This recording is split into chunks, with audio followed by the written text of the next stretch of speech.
My friends, I greet you in the most precious name of our Lord and Savior Jesus Christ once again. एक बार फिर से मैं आप सभी का स्वागत प्रभु यीशु मसीह के मधु मुबारक नाम में करता हूं। और जैसा निरंतर हम अपनी बाइबल स्टडीज को सैटरडेज की देखते आ रहे हैं, और आज हम एक नया टॉपिक शुरू करेंगे जो कि पाया जाता है फिलिपियों की पत्री, उसका दूसरा अध्याय 5 से लेकर 8 वचन तक। और निरंतर हमने काफी टॉपिक्स को देखा और इसके अंदर हम ब्लेस भी हुए, और हमने ये भी देखा कि परमेश्वर अपने वचन के द्वारा हमसे बात करना चाहता है। बहुत सारी चीजें हमने देखी, वास्तविकताएं देखी, सब कुछ हमने देखा। और ऐसे ही निरंतर जो हम बाइबल का टॉपिक लेंगे वो भी अलग अलग होगा। और इस सैटरडे की जो बाइबल स्टडी है, इसका जो टॉपिक लिया है वो लिया है हम्बलनेस, नम्रता, जो कि फिलिपियंस 2:5-8 में से लिया है। आइए हम बाइबल को रीड करें। यहाँ पर इस प्रकार लिखा है, फिलिपियों 2 उसका 5 से 8। Have this attitude in yourself which was also in Christ Jesus, who although he existed in the form of God, did not regard equality with God a thing to be grasped, but emptied himself, taking the form of a bondservant, and being made in the likeness of man, being found in appearance as a man, he humbled himself by becoming obedient to the point of death, even death on a cross. Hindi में यहाँ पर इस प्रकार लिखा हुआ है, जैसा मसीह यीशु का स्वभाव था वैसे तुम्हारा भी स्वभाव हो, जिसने परमेश्वर के स्वरूप में होकर भी परमेश्वर के तुल्य होने को अपने वश में रखने की वस्तु न समझा, और अपने आप को ऐसा शून्य कर दिया और दास का स्वरूप धारण किया और मनुष्य की समानता में हो गया, और मनुष्य के रूप में प्रकट होकर अपने आप को दीन किया, और यहाँ तक आज्ञाकारी रहा कि मृत्यु, हाँ क्रूस की मृत्यु भी सह ली। आइए हम अपने सरों को झुकाएं और दुआ मांगे। Thank you, dear gracious Heavenly Father, for this time that you have given us, Lord, as we all are here, and Lord, through the media, we are partaking in this Bible study of Saturday. And Lord, as you were with us during our Bible study, in the same way, Lord, give your presence to us and also your spirit of comprehension. So, Lord, we may grab and we may study your words in deep manner. And Lord, you will be exalted through our deeds and actions. And Lord, today's Bible study may acceptable unto you. I want to speak, but your Holy Spirit will speak through me. Thank you, God, for hearing our prayer. We ask this pray in Jesus' most precious name. Amen. When I was reading the chapter which is found in Philippians chapter 2 and verse 5 to 8, जब मैं फिलिपियों की पत्री उसका दूसरा अध्याय 5 से 8 पढ़ रहा था, तो एक ऐसी चीज ने मेरे दिमाग को अपनी तरफ खींचा या आकर्षित किया कि जो हमें प्रभु यीशु मसीह की जो प्रकृति है उससे हमें लेना बहुत जरूरी है। और फिलिपियों की पत्री जो आपके सामने पढ़ी गई बहुत सारी चीजों को अपने आप में दर्शाती है ना। इसमें जीसस की मिनिस्ट्री, इसमें परमेश्वर का स्वभाव, जीसस का स्वभाव, और बहुत सारी चीजें इस वचन के अंदर हमें देखने को मिलता है। मगर यहाँ पर जो हम बात करते हैं हम्बलनेस की, या आप कह सकते हैं नम्रता की, वो क्या है?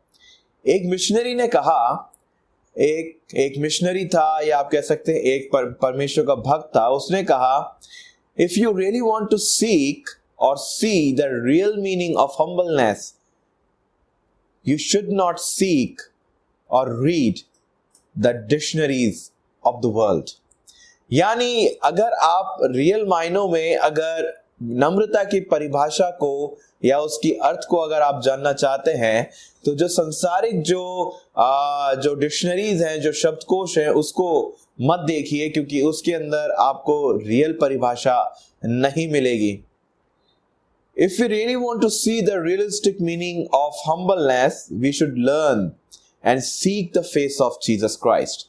यदि हमें वास्तव में नम्रता की परिभाषा को या इसके अर्थ को अगर हमें ढूंढना है, तो हमें प्रभु यीशु मसीह के चेहरे को देखना है, क्योंकि जब हम प्रभु यीशु मसीह के चेहरे को देखेंगे तो हमें एक सही अर्थों में, सही मायनों में नम्रता की परिभाषा समझ में आएगी और पहचान में आएगी। एक बहुत ही अच्छी बात यहां पर की गई है। We can get the real meaning of humbleness because Jesus himself introduced of all of us. यानी यीशु मसीह के द्वारा ही हम परिभाषा को प्राप्त कर सकते हैं जो नम्रता की है, क्योंकि यीशु ने अपना परिचय ऐसे नम्र होकर दिया जिसकी तुलना हम किसी भी नम्रता की परिभाषा से नहीं कर सकते जो संसार में पाई जाती है।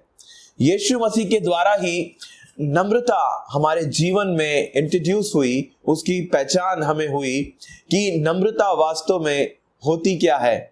What is the realistic meaning of humbleness in our lives? Because we are introduced, no, कि हम भी उस नम्रता की परिभाषा से परमेश्वर ने पहचान करवाई।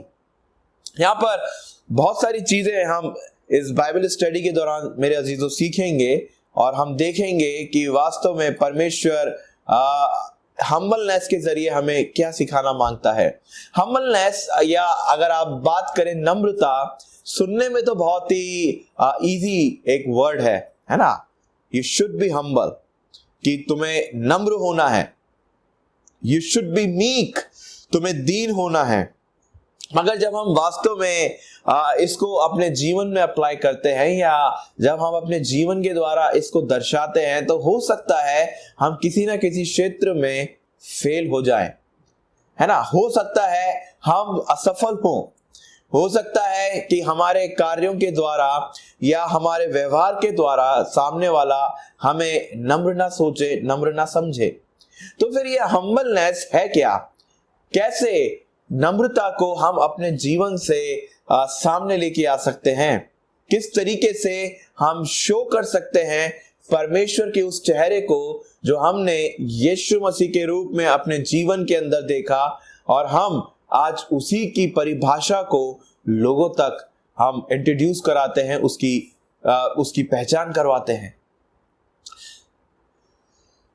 अगर हम हम्बलनेस की बात करें, this is the root of the fruits of the holy spirit. आप ध्यान से सुनिएगा, this is the root of the fruits of the holy spirit. यानी अगर हम्बलनेस जो पवित्र आत्मा के फल ने उसमें नहीं दिया, मगर हम्बलनेस या नम्रता उसका क्या है? जड़ है ना, जिसके द्वारा सब चीजें सामने निकल कर आती हैं। एक स्ट्रॉन्ग जड़ है जहां पर जो फल हैं वो मीठे होते हैं, अच्छे होते हैं और खाने चाहने योग्य होते हैं। This is the main essence of humbleness in the lives of the believers, which means humbleness is the action oriented thing। यानी humbleness सिर्फ बोलने के लिए नहीं बल्कि करने के लिए भी है। इन द सेंस, हम्बलनेस जब तक नहीं दर्शाई जाती, नम्रता जब तक नहीं होती, जब तक कि हम अपने कार्यों के द्वारा किसी को ना दर्शाएं। बाइबल का हर एक वचन मेरे अजीजों, अगर हम बात करें तो वो सब एप्लीकेबल है, सब एक्शन ओरिएंटेड है और हर एक कॉन्टेक्स्ट, हर एक एक्शंस को दिखाता है हमारे सामने कि how to be within accordance to God, कि हमें परमेश्वर के लिए कैसा होना है या परमेश्वर के मुताबिक हमें कैसे जीवन को इस पृथ्वी पर जीना है। That's why we will be focusing upon the topic which I entitled already. I told you, humbleness. Let us see what God is really willing to speak through His words. अगर हम बैकग्राउंड अगर देखें अजीजों, है ना, पृष्ठभूमि अगर हम इसकी देखें फिलिपियंस की, then why Paul is writing about Jesus' humbleness and his godship to the church of Philippines? क्यों वो लिख रहा था? ऐसी क्या बात हुई कि पौलुस जो था उसको ये लिखना जरूरी हुआ? Paul is holding up Jesus Christ like an example before them. यानी जो पॉल था उसने जीसस के एग्जाम्पल को, है ना, एक विनम्रता के तरीके से दूसरों के सामने रखा। ऐसा हम सब सोचते हैं अजीजों, है ना। मगर ये जो चीज जो पॉल दिखा रहा है, एक ऐसा फेस प्रभु यीशु मसीह का लोगों के सामने, जिसके द्वारा हम नम्रता से पहचान कर सकते हैं। That's what it is more than that। इसलिए ये जो इससे भी बढ़कर है ना, ये जो हम्बलनेस है या नम्रता है प्रभु यीशु मसीह की, ये इससे भी बढ़कर है अजीजों। The story of incarnated God in flesh as Son in the image of Jesus Christ। ध्यान से सुनिएगा, it is the story, है ना, in a concise form of incarnated God in flesh as the Son in the image of Jesus Christ। यानी परमेश्वर जब इस जगत में अब एक पुत्र के रूप में फ्लैश के अंदर यानी देहधारी होकर आया। बड़ी एक अजीब सी बात है ना ये, कि परमेश्वर को ऐसी क्या जरूरत पड़ी। फिर से एक क्वेश्चन है, तो परमेश्वर को क्या जरूरत पड़ी कि वो फ्लैश में आए यीशु मसीह के रूप में? वो तो सृष्टिकर्ता परमेश्वर है, विराजमान परमेश्वर है, सब कुछ बनाने वाला परमेश्वर है, उसका सिंहासन स्वर्ग है, उसकी पैर की जो चौखट है वो पृथ्वी है। तो क्यों वो उस सिंहासन से उतरकर, है ना, क्या जरूरत हुई कि वो अपनी चौखट पर आया, यानी वो अपने इस पृथ्वी पर आया? क्यों परमेश्वर आया, क्या जरूरत पड़ी? हम देखेंगे हम्बलनेस का यहां पर बहुत सारी चीजें, मगर अभी हमें बैकग्राउंड देखना है। He is God who humbled himself and counted himself as a human being। यानी वो परमेश्वर भी है, और जब वो इस पृथ्वी पर आया तो उसने अपने आप को मनुष्य के समान बना दिया, है ना। That was the humbled ministry of Jesus Christ, कि उसने अपने आप को क्या कर दिया, अपने आप को मनुष्य के समान यानी मनुष्य की इमेज में बना दिया। पहले गॉड वॉज अनसीन, यानी परमेश्वर अदृश्य था, जिसको चाहता था वो दर्शन देता था, जिसको नहीं चाहता था वो दर्शन नहीं देता था।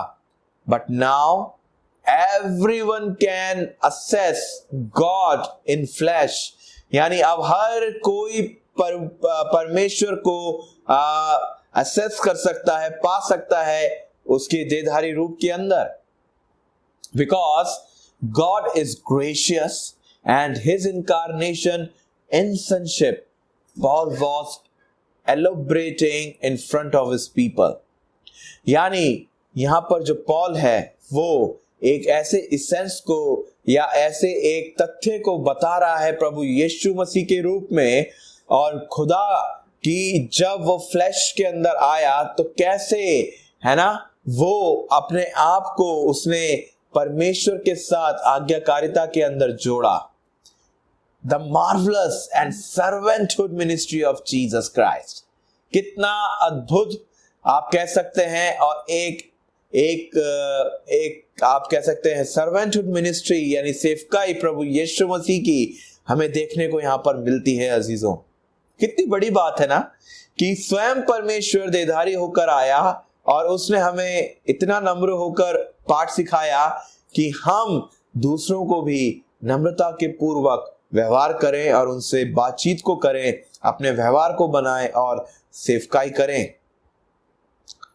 It is generally agreed by the scholars that in Philippians chapter 2 and verse 6 to 11, no, Paul is quoting an early Christian hymn about the incarnation of Son, his humiliation and his ultimate exaltation as Lord of all.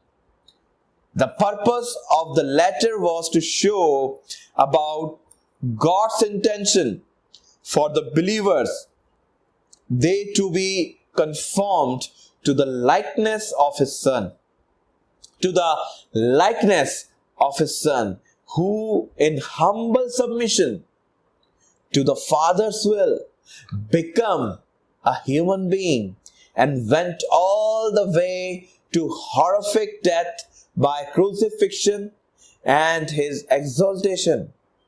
Jesus' nature was totally opposite from the nature of human being, which is that human being natures are selfishness, self-centered, etc. and etc. But Jesus' nature was totally opposite from this nature. And he showed the real meaning of God's will in flesh to the world. In the life of Jesus, God is ultimate reality and the foundation of everyone's life. Hallelujah for that. कि यहां पर जब यीशु मसीह जब संसार के अंदर आए तो उन्होंने हर एक उन बातों को नम्रता पूर्वक रखा। उन्होंने अपने आप को परमेश्वर होने के बावजूद भी अपने आप को तुल्य नहीं सोचा कि मैं परमेश्वर हूं, मेरे साथ ऐसा कैसे हो सकता है, मैं कुछ भी कर सकता हूं, मैं मानव जाति को नाश कर सकता हूं, मैं ये कर सकता हूं, मैं वो कर सकता हूं। वो ऐसा कर सकते थे, राइट? मगर उन्होंने ऐसा नहीं किया क्योंकि Jesus was willing to show the ultimate goal in humbleness of God to the world.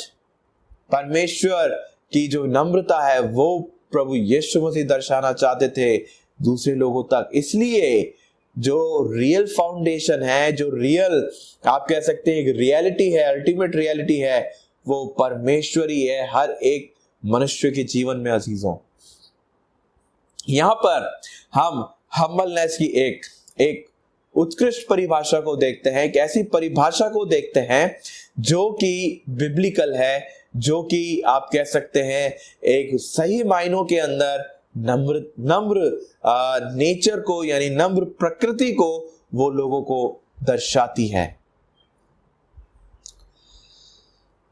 अब हम इसके अंदर आगे बढ़ेंगे अजीजों और हम देखेंगे the biblical realities of humbleness, यानी जो नम्रता है उसकी जो वास्तविकताएं हैं, जो बिब्लिकल वास्तविकताएं हैं वो क्या है। पहली वास्तविकता कि humbleness is in front of God, यानी जो नम्रता है वो परमेश्वर के सामने है। It should be in front of God, वो परमेश्वर के सामने ही होनी चाहिए। पहला राजाओं उसका 21वां अध्याय उसके 29वें वचन में लिखा हुआ है और यहां पर परमेश्वर कहते हैं, Have you noticed how Ahab has humbled himself before me? Because he has humbled himself, I will not bring this disaster in this day, but I will bring it on his house in the days of his son. और हिंदी में लिखा हुआ है कि क्या तूने देखा है कि आहाब मेरे सामने नम्र बन गया है, इस कारण कि मैं मेरे सामने नम्र बन गया है, मैं वह विपत्ति उसके जीते जी उस पर न डालूंगा, परंतु उसके पुत्र के दिनों में मैं उसके घराने पर वह विपत्ति भेजूंगा। कितनी एक महान बात यहां पर परमेश्वर कर रहे हैं, सिर्फ इसलिए कि आहाब जो था वो राजा वो परमेश्वर के सामने विनम्र हो गया, है ना। आप जानते हैं हमने इसकी आहाब की स्टोरी को पढ़ा। जो इजराइल पे राजा था उसने अपनी एक स्त्री से विवाह किया जो कि गैर जात थी, यानी जो इब्रानी यानी परमेश्वर के कवनेंट के अंदर नहीं आती थी, जज़बेल। और जिसने जो परमेश्वर के दास थे, जो बड़े बड़े भक्त थे, उनको जज़बेल ने मरवाया। मगर यहाँ पर जब आहाब जो है, आप इस पूरे चैप्टर को जब रीड कीजिएगा तो क्या जरूरत थी कि आहाब ने अपने आप को पूरा विनम्र कर दिया, नम्रता के भाव से उसने क्या किया, पश्चाताप को किया और परमेश्वर के सामने वो आया, माफी मांगी, ताकि क्या हो ताकि वो बच जाए। क्यों? क्योंकि वो जानता था अगर मैं ऐसा करूंगा तो परमेश्वर दयालु करुणामय परमेश्वर है, वो अपना क्रोध नहीं दिखाएगा, वो अपना क्या बोलते हैं उसको, मुझे नाश नहीं करेगा, वो अपनी जलन को नहीं दिखाएगा, बल्कि मुझे क्षमा कर देगा, है ना, वो मुझ पे अपनी दया दिखाएगा। और इन फ्रंट ऑफ गॉड, है ना, यही तो परमेश्वर चाहता है। जब भी हम अपने जीवन में कुछ करते हैं, कुछ ऐसी गलत चीजों को करते हैं, या कभी कभी हमारे जीवन से ईगोइज्म आ जाता है, कभी कभी हमारे जीवन से बहुत सारी चीजें आ जाती हैं, मगर फिर भी हमें परमेश्वर के सामने अपने आप को नम्र करना है, जैसे अहाब ने किया। And what was the result in Ahab's life? God said, I will not bring this disaster. मैं ये जो नाश है, ये विपत्ति है, मैं अपने अहाब की नम्रता के कारण मैं उसके जीवन में नहीं लाऊंगा, क्योंकि उसने अपने आप को मेरे आगे नम्र किया है अजीजों, मेरे आगे नम्र किया है। Just because of humbleness and in true repentance in front of God, the terrible punishment was taken up by God and the mercies of God was shown upon him. है ना, परमेश्वर की दया दृष्टि अहाब पे बनी। परमेश्वर का एक, आप कह सकते हैं, एक कृपा उसके ऊपर आई, परमेश्वर की करुणा उसके ऊपर आई, क्योंकि अहाब ने अपने आप को नम्र कर दिया। ऐसे हम में से कितने जने हैं जो हम सबके सामने या किसी मनुष्य के सामने अपने आप को दिखावे के लिए नम्र करते हैं अजीजों, है ना, चाहे वो हमारे बॉसेस हो, हमारी सर्विसेज के अंदर हम कितने नम्र हो जाते हैं उनके सामने। यस सर, ओ सर, यस सर, बिल्कुल करेंगे सर, ये होगा सर, बिल्कुल सर। क्यों करते हैं हम? क्योंकि हमें पता है कि हम जब ऐसा करेंगे तो कुछ ना कुछ हमें बेनिफिट जरूर होगा। सब अपने नंबर बनाते हैं, है ना, अपने जॉब्स के ऊपर सब अपने नंबर्स को अपने बॉसेस के आगे बनाते हैं, मगर वो ये चीज भूल जाते हैं वो भी मनुष्य है और परमेश्वर ने उसको भी बनाया, और उस मनुष्य को भी जरूरत है परमेश्वर के सामने नम्र होने की अजीजों। यहां पर यही बात है, in front of God. Humbleness का मतलब है परमेश्वर के आगे नम्र हो जाना, दीन हो जाना, जिससे जो परमेश्वर है वो विपत्तियों से तो बचाता है, मगर साथ ही साथ परमेश्वर आशीषों को और अपनी दया को भी देखता है, अपनी दया की दृष्टि भी अपने लोगों पर करता है। दूसरी रियलिटी जब हम देखते हैं हम्बलनेस से रिलेटेड, वो है हम्बलनेस इज विद गॉड, यानी परमेश्वर के साथ नम्रता, है ना। परमेश्वर के सामने तो हम नम्र हैं, अब परमेश्वर के साथ भी हमें क्या है, नम्र होकर चलना है। साथ का मतलब ये नहीं है कि परमेश्वर के साथ, मगर ये है कि परमेश्वर के साथ नम्र होकर हमें चलना है। घमंड से नहीं चलना, हमें गुस्से से नहीं चलना, हमें कोई ऐसी बातों के साथ नहीं चलना, मगर हमें नम्र होकर चलना है, जो कि पाया जाता है मीका नबी की पुस्तक, उसका 6वां अध्याय, उसके 8वें वचन में। और यहां पर साफ साफ लिखा हुआ है,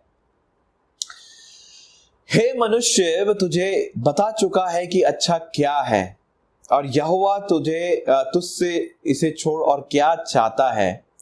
ध्यान से सुनिएगा, परमेश्वर क्या इच्छा यहां पर रखता है अपने लोगों से। और यहोवा तुझसे इसे छोड़ और क्या चाहता है, कि तू न्याय से काम करे, कृपा से प्रीति रखे और अपने परमेश्वर के साथ नम्रता से चले, है ना। यानी 3 काम यहां पर हैं, न्याय से काम करे, कृपा से प्रीति रखे और परमेश्वर के साथ नम्रता से चले। इंग्लिश वर्जन कहता है, He has shown you, O mortal, what is good, and what does the Lord require of you, to act justly and to love mercy and to walk humbly with your God. यहां पर जब हम बात करते हैं अजीजों बहुत सारी चीजों के लिए, तो यहां पर जो नम्रता का एक हमें एग्जाम्पल मिलता है वो ये मिलता है कि परमेश्वर के साथ जब हम चलते हैं तो किस तरीके से हम नम्र होकर चलते हैं।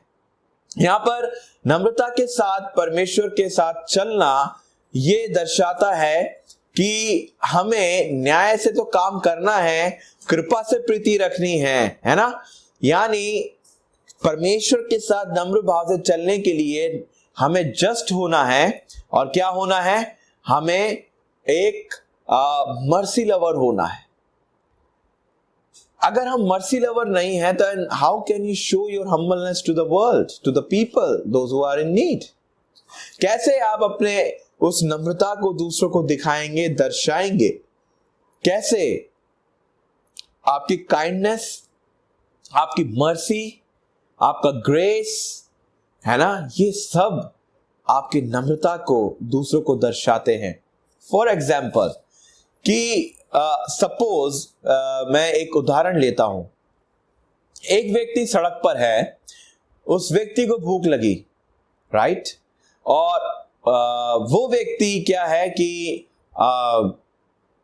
आपसे कुछ मांग रहा है खाने के लिए, आपके पास है, तो आप क्या करेंगे? प्रार्थना करेंगे या उसको देंगे? आप देंगे, उसको आप देंगे। यही आपका नम्रता है। क्यों? क्योंकि तरस यहां से शुरू होता है, और जब तक उस तरस को आप अपने एक्शन से नहीं दर्शाते तब तक वो तरस जो है वो तरस नहीं होता। वो सिर्फ आप कह सकते हैं एक आपका एक फॉर्मेलिटी है, या फिर एक आपका एक सीडियो, एक दायरा है ना।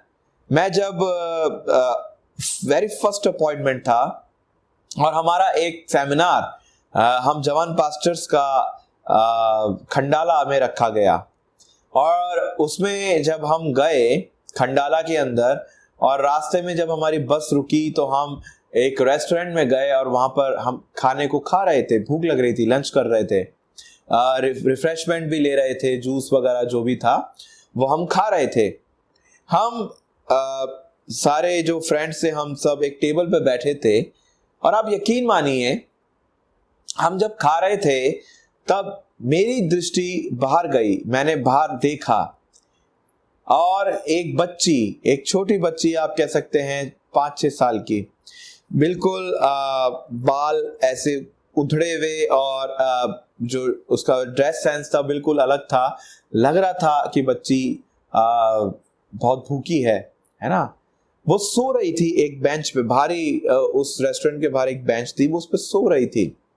लोग खा रहे थे, मजे कर रहे थे, हंस रहे थे, वो कर रहे थे, मगर कोई बाहर झांक के नहीं देख रहा था। और जब मैंने देखा कि उस बच्ची की नींद खुली, तो उस बेंच के जस्ट पास में एक डस्टबिन था जिसमें लोग अपने जूठन को फेंक रहे थे, वहां पर डाल रहे थे, और कचरा था, just like the garbage. Hygienic नहीं था, है ना, बिल्कुल भी हाइजीनिक। आप जानते हैं कि कचरा हाइजीनिक होता ही नहीं है। वो उठी बच्ची और उसको शायद भूख लगी, और जब उसने उस डस्टबिन के अंदर देखा और वो खोज रही थी कुछ खाने को मिल जाए, कुछ बचा कुछ अब मिल जाए, और वो उसमें देख रही थी ऐसे करके। आप यकीन मानिए मेरा हाथ यूं रह गया मुझसे। मैं बर्गर खा रहा था, चिकन बर्गर, है ना, और वो मेरे मुंह में नहीं गया। मैंने उसको रख दिया। जब मैंने उस चिकन बर्गर को रख दिया और मैं बाहर देख रहा हूं, आप मेरे अंदर से आंसू निकले, है ना, मेरे अंदर से आंसू निकले। मगर मुझे तरस भी बहुत आया, तो मैं उसको कैसे दर्शा सकता था? उस तरस को मैंने हृदय में दुआ करी और बोला, परमेश्वर मैं तेरा धन्यवाद देता हूं कि तूने आज मुझे ये अवसर दिया कि मैं किसी भूखे का पेट भर सकूं, है ना। Children the image of God, they just like the image of God. मैं बाहर गया अजीजों, मैंने वहां से एक बर्गर ऑर्डर करवाया, बर्गर और कुछ खाने की चीजें मैंने ऑर्डर करवाई, और मैं बाहर आया और वो बच्ची टटोल जब तक रही थी और मुझे देख के वो डर गई, सहम के पीछे बैठ गई। मुझे बहुत दया आई। और बच्ची का जो फेस था मुरझाया था, उसके आंसू भी थे, यहाँ पे आंखें गीली थी उसकी। मुझे बहुत तरस आया अजीजों, और मैंने अपने हाथ से उसके चेहरे को ऐसे ऐसे करके साफ किया, इस तरीके से। मैंने कहा बेटा भूख लगी है? उसने कहा यूं ऐसे सर हिलाया, हाँ भूख लगी है। मैंने जो मेरे हाथ में था मैंने उसको दिया, और मैं वहीं खड़ा रहा जब तक कि उसने खत्म नहीं किया उसको खाने को। अजीजों, मैं अपनी बड़ाई नहीं करता, मैं अपनी तारीफ नहीं करता। तारीफ उस खुदा की है जो निरंतर हम सबको, जो सक्षम है, मौके देता है कि हम अपने नम्रता को दूसरों को अपने एक्शंस के जरिए दिखाएं। एक्शंस के जरिए हम दूसरों को बताएं कि परमेश्वर की जो नम्रता हमारे ऊपर आई, और उस नम्रता को परमेश्वर ने चाहा कि हम दूसरों को भी दें, वो ऐसा ही होता है अजीजों। अगर मैं उस समय बड़ी बड़ी चीजें सोच रहा था, अगर मेरा खुद का ऑर्फन होता, या अगर मेरा खुद का कोई ऑर्गेनाइजेशन होता, या कुछ भी होता, मैं तुरंत कहता उस बच्ची से खड़ी हो जा, चल, और मैं सबसे पहले जाकर उसको कपड़े दिलाता, उसको कपड़े पहनाकर पुलिस के अंदर जाता, और जो भी प्रोसीजर होता है अडॉप्ट करने का मैं करता, अगर होता तो। ऐसे मन के अंदर बहुत सारी हम मनुष्य के अंदर इच्छाएं होती हैं, हम ये कर देंगे, हम वो कर देंगे, हम महल बना देंगे तो हम ये करके उसके अंदर वो कर देंगे। मगर अजीजों यकीन मानिए, जब जब परमेश्वर अपॉर्चुनिटी दे, उस अपॉर्चुनिटी को हमें अपने मन के अंदर नहीं रखना, बल्कि अपने कार्यों के जरिए नम्र भाव से दूसरों को भी दिखाना है। यही यीशु मसीह ने भी किया।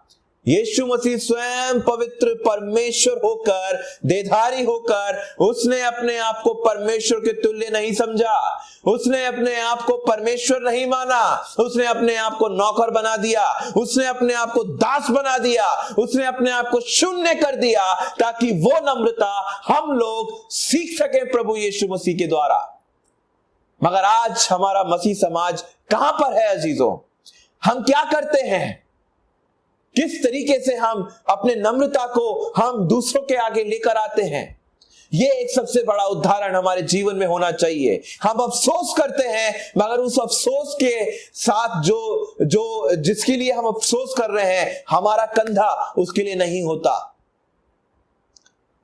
हम किसी के लिए दुख जाहिर करते हैं, मगर हम उस दुख के अंदर सक्षम होने के बावजूद उसकी मदद नहीं करते।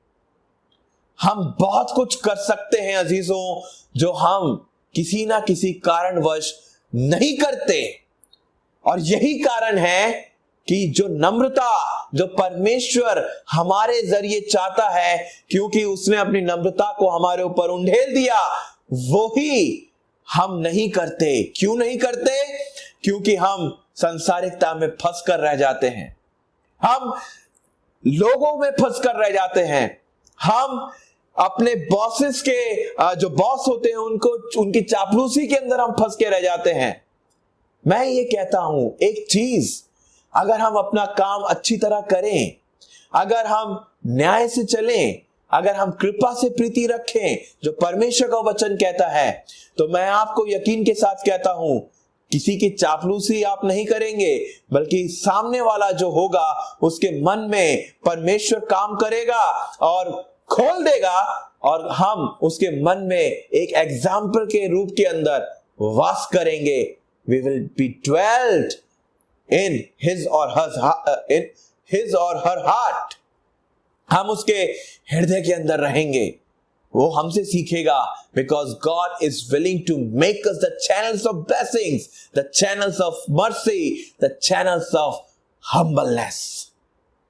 ये एक सबसे बड़ा एक रियलिटी है कि परमेश्वर के साथ हम्बल होने का मतलब यह है कि परमेश्वर के साथ हमें नम्र भाव से चलना है। जो काम, जो विल परमेश्वर की है, उसको पूरा करते हुए हमें अपने कार्यों को पूरा करना है अजीजों, हमें अपने कार्यों को पूरा करना है। हम हो सकता है किसी के लिए ज्यादा ना कर पाए, मगर कोशिश तो करें। हो सकता है हम उसकी रिक्वायरमेंट पूरी फुलफिल ना कर पाए, मगर कुछ तो करें। लिखा हुआ है ना, something is better than nothing, कुछ नहीं से तो कुछ ही भला।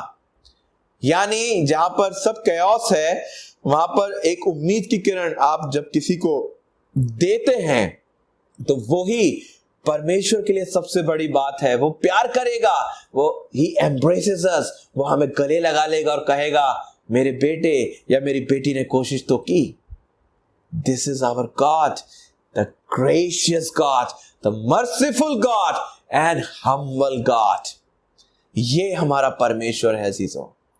और निरंतर हम परमेश्वर की दुहाइयों को देते हैं, हम निरंतर परमेश्वर के पीछे चलना मांगते हैं, और हमें चलना भी है अजीजों, क्योंकि परमेश्वर ने हमें सिखाया।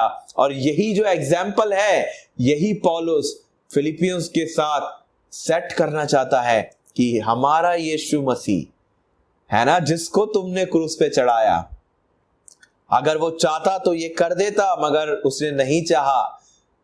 उसने नहीं चाहा कि मानव जाति नाश हो, उसने नहीं चाहा कि मानव जाति दुख में पड़े, पीड़ा में पड़े, उसने नहीं चाहा अजीजों। उसने चाहा तो सिर्फ उद्धार को देना, उसने चाहा तो सिर्फ जीवन को देना, प्यार को देना। यही है परमेश्वर के सामने हम्बल होने का मतलब, एक वास्तविकता के रूप में, और परमेश्वर के साथ हम्बल होने का मतलब एक वास्तविकता के रूप में। और ऐसे बड़े बड़े दासों को हम देखते हैं जो परमेश्वर के साथ कंधे से कंधा मिलाकर चले, और परमेश्वर के कार्यों को उन्होंने अपने जीवन में नम्रता पूर्वक पूरा किया और परमेश्वर के नाम को धन्य कहा। चाहे वो सकेती में पड़े, चाहे वो संकट में पड़े, मगर फिर भी उनके मुंह से परमेश्वर के नाम नहीं हटा, और परमेश्वर की निरंतर उन्होंने दुहाइयां दी। न्यू टेस्टामेंट में जो चेले थे वो भी विनम्र तरीके से चले, बड़े अच्छे लड़ाकू होते थे। अपने समय में होंगे लड़ाकू, तभी तो पतरस ने जब मलकुश का कान काटा तो प्रभु यीशु मसीह ने कहा अपनी तलवार को अपने मयान में रख। क्यों? जब मैं परमेश्वर होकर कुछ नहीं कर रहा, तू कौन मनुष्य होकर तू मेरी सृष्टि को ऐसे कर रहा है? उनको जो करना है मेरे साथ करने दे, क्योंकि मैंने उनको अलाउ किया है, मैंने ये एग्जाम्पल को रखा है। उसने फिर चंगाई दे दी मलकुश को, उसके कान को जोड़ दिया, और वहां से प्रभु यीशु मसीह ने सिखाया कि हमें अपनी तलवार को, यानी अपने बुरे व्यक्तित्व को हमें बदलना है, हमें अपनी मयान में रखना है, हमें सामने लेकर नहीं आना। ये एक सबसे बड़ा एग्जाम्पल प्रभु यीशु मसीह का हमारे सामने सेट हुआ है अजीजों, और यही हमें दूसरों को दर्शाना है। आगे चलकर हम और भी इसके विषय में देखेंगे, इसकी वास्तविकताओं के बारे में, और हम सीखेंगे कि परमेश्वर हम्बलनेस के जरिए हमें क्या सिखाता है। आइए हम अपने सरों को झुकाएं और आज की इस बाइबल स्टडी की शुरुआत को हम समाप्त करें और दुआ मांगे। धन्यवाद सर्वशक्तिमान पिता, एक बार फिर धन्यवाद देते हैं सुंदर समय के लिए जो आपने हमें दिया। आप महान परमेश्वर हैं, सर्वज्ञ परमेश्वर हैं। आप हमें राजा यीशु, आप हमें विनम्र बनाना चाहते हैं। होने दीजिए आपकी पवित्र आत्मा का काम हमारे जीवन के अंदर पिता, ताकि हम नम्र तरीके से इस संसार के अंदर अपनी दौड़ को पूरा करें और हमारे जीवन के द्वारा हम आपके नाम को ऊंचा उठाएं। और पिता, जितने भी व्यूअर्स हैं सबको आशीष दें, और मैं प्रार्थना करता हूं ये बाइबल स्टडी भी हमारे लिए आशीष का कारण हो। धन्यवाद यीशु, आपने प्रार्थना को सुना। इस प्रार्थना को आपके इकलौते बेटे, हमारे उद्धारकर्ता प्रभु यीशु मसीह के मधुमारक नाम में होके मांगते हैं, जिसने हमें ये प्रार्थना करना सिखाया। आए हमारे बाप, तू जो आसमान पर है, तेरा नाम पाक माना जाए, तेरी बादशाहत आए, तेरी मर्जी आसमान में पूरी होती जमीन पर भी हो। हमारी रोज की रोटी आज हमें बख्श दे, जिस तरह हम अपने कसूर वालों को माफ करते हैं, तो भी हमारे कसूरों को माफ कर। हमें आजमाइश में न पड़ने दे, बल्कि बुराई से बचा, क्योंकि बादशाहत, कुदरत और जलाल हमेशा तेरे हैं। आमीन। परमेश्वर आप सबको आशीष दे और निरंतर बाइबल स्टडी में आप बने रहें, और हम परमेश्वर के बारे में बहुत कुछ सीखेंगे और परमेश्वर के नाम को हम महिमा देंगे। Thank you so much. God bless you all.